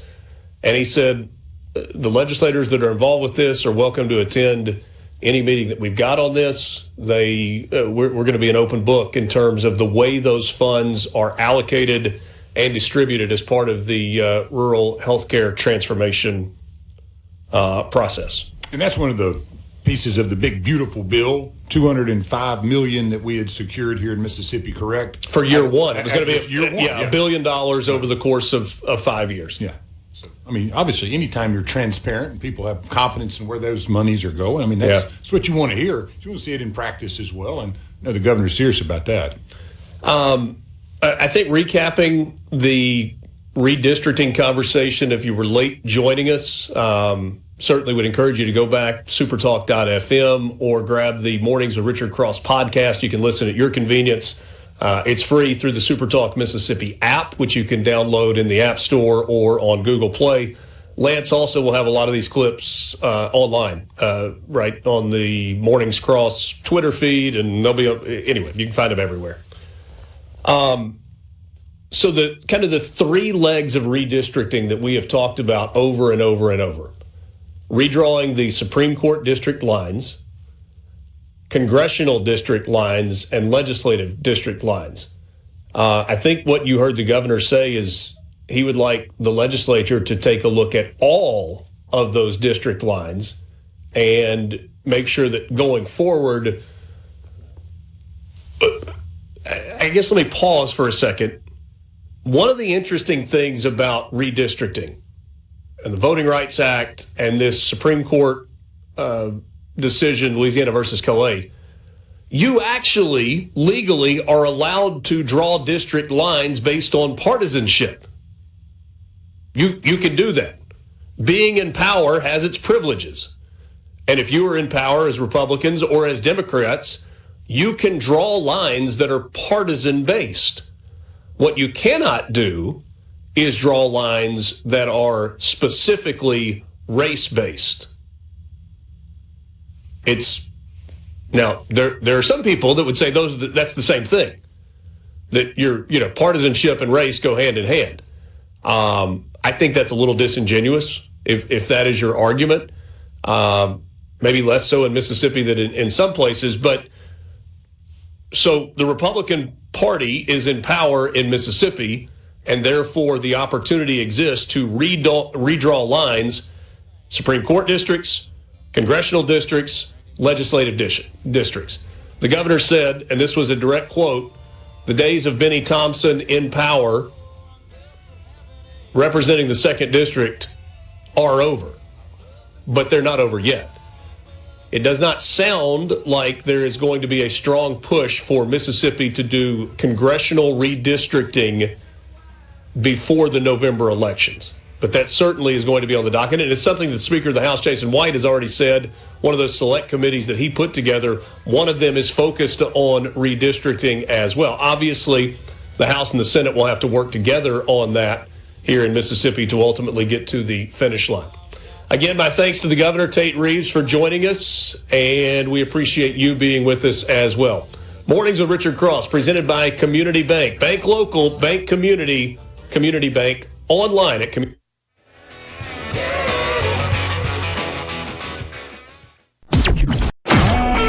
A SuperTalk Mississippi Media production.